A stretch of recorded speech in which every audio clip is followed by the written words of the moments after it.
Le prosélytisme a mauvaise presse, un mot souvent associé au phénomène sectaire. On se méfie de ces gens convaincus qui prêchent, souvent dans des lieux publics. Pourtant, ne font-ils pas usage de leur liberté d'expression ? Mon libre arbitre est-il en danger si quelqu'un essaye de me convaincre qu'il détient la vérité ? Alors le prosélytisme est-il contraire aux droits de l'homme ? C'est en substance la question qui est posée à la Cour européenne des droits de l'homme dans une affaire contre la Grèce et dont Nicolas Bauer, chercheur associé à l'ECLJ, va nous parler ce soir.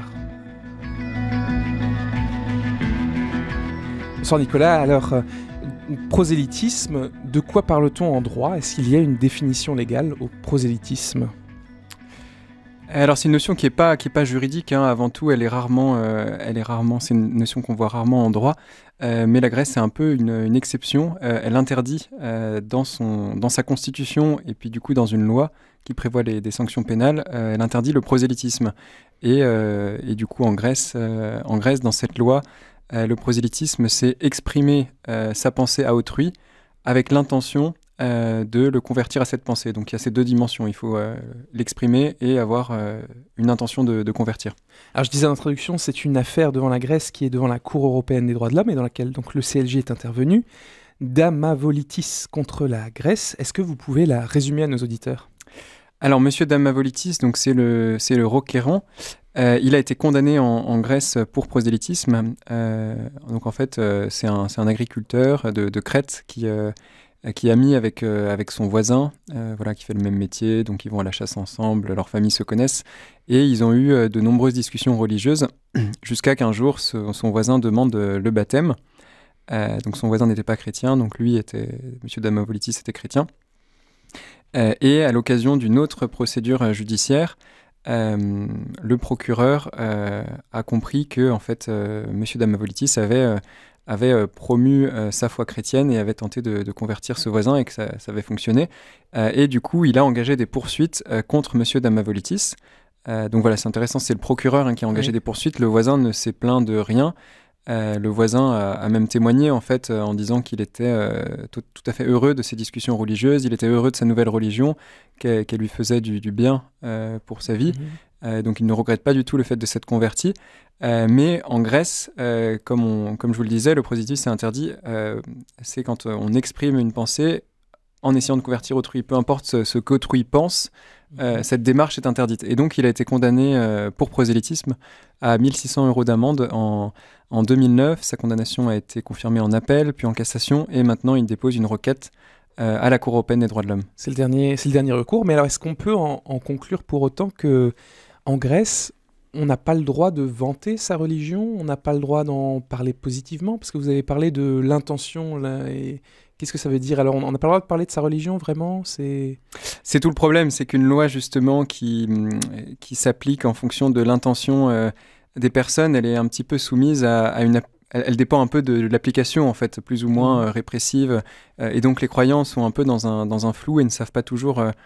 comment ils peuvent manifester leur foi, comment ils peuvent évangéliser, ce qui fait partie de la pratique religieuse chrétienne, hein, donc tous les chrétiens ont ce devoir religieux, et donc il y a un peu ce flou, et en fait cette question du prosélytisme a déjà été posée devant la Cour européenne des droits de l'homme en 1993, c'est le premier arrêt de la Cour européenne des droits de l'homme sur la liberté de religion, l'arrêt Kokkinakis contre Grèce. Et à ce moment-là, la Cour européenne des droits de l'homme a été très divisée. Il y avait différentes positions parmi les juges. Et au final, c'est une position de compromis qui a gagné. Oui, qui a gagné, ouais. Et la position de compromis, c'était de dire Monsieur Kokkinakis, donc qui était à l'époque un témoin de Jéhovah qui avait été condamné plusieurs fois pour prosélytisme, les droits de Monsieur Kokkinakis ont été violés, donc c'était la position de la Cour. Mais elle n'a pas remis en cause la loi qui interdit le prosélytisme. Elle a juste demandé à la Grèce de changer l'application de la loi, donc de dire il faut veiller à ce que la jurisprudence ne soit pas trop répressive, que les condamnations ne soient pas trop nombreuses et pas trop excessives.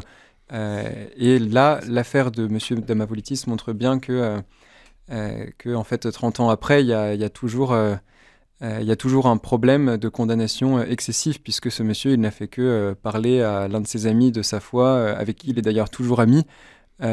Et ce monsieur avec qui il est ami est tout à fait libre de ce qu'il fait, et pourtant il a quand même, M. Damavoulitis a quand même été condamné. Alors, je reviens juste sur la Cour européenne des droits de l'homme avant de revenir sur d'autres aspects de ce que vous avez dit. En droits de l'homme, c'est quand même surprenant que la Cour européenne des droits de l'homme n'ait pas considéré que l'interdiction du prosélytisme était en soi... elle a considéré que c'était compatible avec la Convention européenne des droits de l'homme. Est-ce qu'il n'y a quand même pas beaucoup d'arguments en droits de l'homme pour considérer que le fait de parler de sa foi, de sa conviction, soit garanti en fait au titre des droits de l'homme? Alors elle a considéré que la loi était compatible avec la Convention européenne des droits de l'homme, mais c'est dans un arrêt de 93, qui est le premier arrêt sur la liberté de religion, qui a été critiqué beaucoup dans la doctrine par les juristes, puisqu'à ce moment-là, les juges, on peut dire, découvraient un petit peu cette liberté. Qu'est-ce que cette liberté de religion? Qu'est-ce que la liberté de manifester sa religion? Quelles sont ses limites? Et donc, en fait, il y a eu pas mal d'opinions dissidentes de juges qui n'étaient pas sur la ligne majoritaire et qui disaient on aurait dû condamner la Grèce pour sa loi. Donc, du coup, oui, la Cour s'est déjà exprimée sur le sujet, mais sa jurisprudence depuis s'est quand même un petit peu complétée. Et ce qu'on peut dire aujourd'hui, et je pense que c'est pour ça que la Cour accepte de juger cette nouvelle affaire, c'est que c'est une occasion un peu de revoir sa jurisprudence et de se poser la question de est-ce que interdire le prosélytisme de manière générale, est-ce que c'est contraire ou non aux libertés? Et dans la Convention européenne des droits de l'homme, il y a 2 libertés auxquelles on peut penser et auxquelles le CLJ pense que c'est contraire. Il y a la liberté d'expression, qui inclut la liberté de communiquer des idées ou des informations à autrui, et la liberté de religion, qui inclut la liberté de manifester sa religion. Et donc ces 2 libertés, bien sûr, ont des limites. Les États peuvent les limiter. En revanche, interdire totalement et généralement le prosélytisme, c'est pas seulement mettre des limites à ces libertés, c'est les supprimer.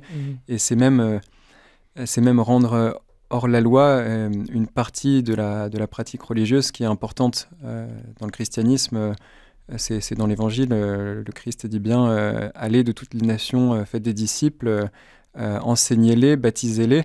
Et donc du coup, cette partie-là, un chrétien ne peut pas l'enlever. Et si un État interdit totalement cette dimension, quelque part, c'est un peu la foi chrétienne qui ne peut pas être pratiquée. Il porte atteinte à sa liberté de religion. Mais oui, c'est ça, donc on comprend bien que la liberté d'expression garantit le fait de pouvoir exprimer ses convictions. J'avais envie de vous demander le contexte grec. J'imagine que la Grèce est assez isolée quand même en interdisant le prosélytisme. Est-ce qu'il y a aussi une religion d'État? Est-ce qu'il y a des différences? Quel est le contexte grec? Alors, dans la Constitution, il y a la religion orthodoxe qui est reconnue comme religion majoritaire. Effectivement, cette loi, le contexte de cette loi au départ qui interdisait le prosélytisme, c'est une loi de 1938 qui visait à protéger la religion orthodoxe. Et donc, le prosélytisme n'était pas interdit généralement. À ce moment-là, il était interdit seulement quand c'était pour convertir un orthodoxe à une autre confession chrétienne ou à une autre religion. Aujourd'hui, il est interdit généralement, mais du coup, il y a toujours un peu cette idée derrière les États qui interdisent le prosélytisme de protéger une religion dominante ou une idéologie dominante. Les États qui d'habitude font cela, ce sont souvent des États musulmans ou ça a aussi été les États communistes. Et là, l'origine de cette loi, c'est d'ailleurs un peu curieux qu'elle soit restée depuis en Grèce pendant autant d'années, mais l'origine de cette loi, c'est un régime nationaliste des années 30, donc du coup c'est une loi de 1938, et le dirigeant de l'époque qui était donc Premier ministre à vie, c'est Métaxas, et son but c'était vraiment de lutter contre les religions non orthodoxes, et il a mis en œuvre beaucoup d'autres lois qui portaient atteinte aux libertés, et celle-là est restée, donc c'est un petit peu une exception. Et probablement qu'elle est un peu anachronique et que la Cour européenne des droits de l'homme s'en rendra compte. On va s'intéresser maintenant un petit peu au celui qui fait l'objet du prosélytisme. Le droit en débat avec le CLJ sur RCF Alsace. C'est vrai que dans un sens, quand on parle de prosélytisme, on pense souvent donc à celui qui veut évangéliser, qui veut apporter sa conviction, qui veut convaincre, persuader un autre. Et celui qui subit, justement on dit, il subit une tentative d'endoctrinement ou il est sujet au prosélytisme. Est-ce que c'est aussi pour protéger ses droits qu'on interdirait le prosélytisme? Parce que là, dans l'affaire dont on parle, le voisin était tout à fait consentant, c'est, j'imagine, même lui qui posait les questions. Est-ce que les intérêts d'une personne peuvent justifier l'interdiction du prosélytisme? Alors, il y a plusieurs questions dans votre question. Déjà, effectivement, un argument pour interdire le prosélytisme, donc l'argument qu'utilise la Grèce, c'est de dire il faut protéger les droits des personnes, la dignité des personnes qui ne veulent pas forcément être l'objet de ce prosélytisme.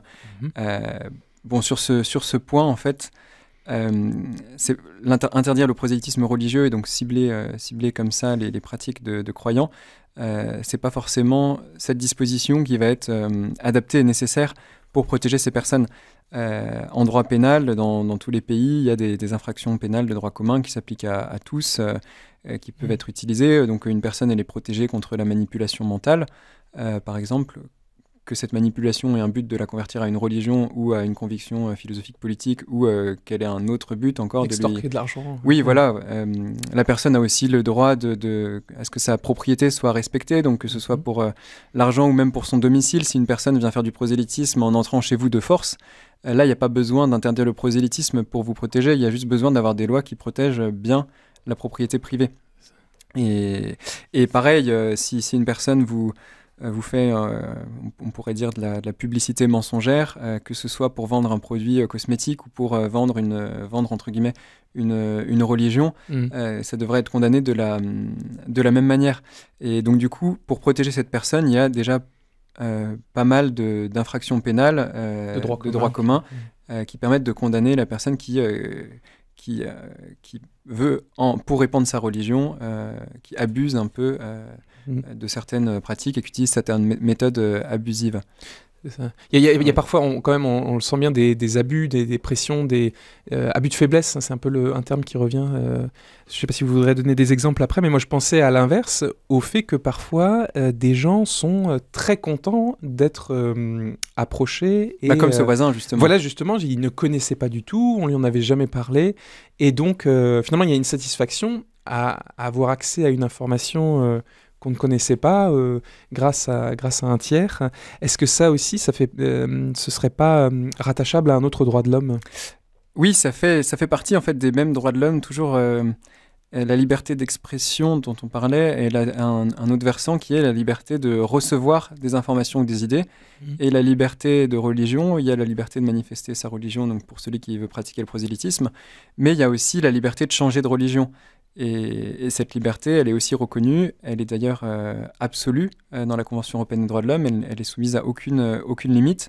Et donc une personne qui veut pouvoir exercer sa liberté de changer de religion, ou non d'ailleurs, ou ne pas l'exercer, ou garder sa religion, si en fait le prosélytisme est interdit, elle ne peut pas vraiment être face à plusieurs opinions religieuses qu'elle entend, dont elle discute librement, et faire son choix. Et donc là, ce voisin de M. Damavolitis, si M. Damavolitis ne lui avait pas proposé la foi chrétienne, il n'en aurait pas entendu parler, et il est heureux d'en avoir entendu parler, et il a fait son choix, on pourrait dire, comme un grand, comme une personne libre. Il ne faut pas vouloir le protéger contre lui-même. Il a été capable de faire ce choix et du coup, il a pu exercer sa liberté de changer de religion. C'est ça. Donc une personne a le droit, et ça fait partie en quelque sorte, on pourrait dire, de garantir le droit de changer de religion, de pouvoir entendre, de comparer, oui, de donner un poids. Alors, vous aviez dit avant, l'intention en Grèce suffit pour condamner. Bon, là, en l'espèce, il a quand même demandé le baptême, donc on pourrait dire le prosélytisme est caractérisé, puisque le voisin s'est converti. Oui, alors ce qui est intéressant, je ne l'ai pas dit, mais il a demandé le baptême dans une autre église, en fait, d'ailleurs. Ah oui, d'accord. Et donc, en fait, il s'est converti au christianisme, mais il a choisi une autre confession... toutes les deux protestantes, oui, mais ce sont deux églises différentes. Dans l'église de M. Damavolitis, je crois, il n'y a pas de pasteur. Il y a une idée de tous les fidèles sont également pasteurs. Et puis lui, elle est dans une autre église où il y avait un pasteur qui l'a baptisé Voilà, je connais pas bien les différences, mais en tout cas, Mais il a exercé ça son libre montre arbitre. sa liberté, ouais, ça montre sa liberté. Qu'il a fait. Alors je finis juste sur un mot, l'américanisme. C'était un peu cette logique libérale qui existe et qui a prévalu aux États-Unis, c'est qu'en fait, comme pour tout service, on peut proposer sa foi, les gens choisissent, et finalement il y a une compétition et une idée que dans un régime libéral, que le meilleur gagne, que celui qui vante le mieux sa foi convainc les gens, et c'est pas du tout donc encore l'approche que la Grèce a. Merci beaucoup Nicolas pour cet éclairage, et puis je dis à très bientôt aux éditeurs sur RCF Alsace.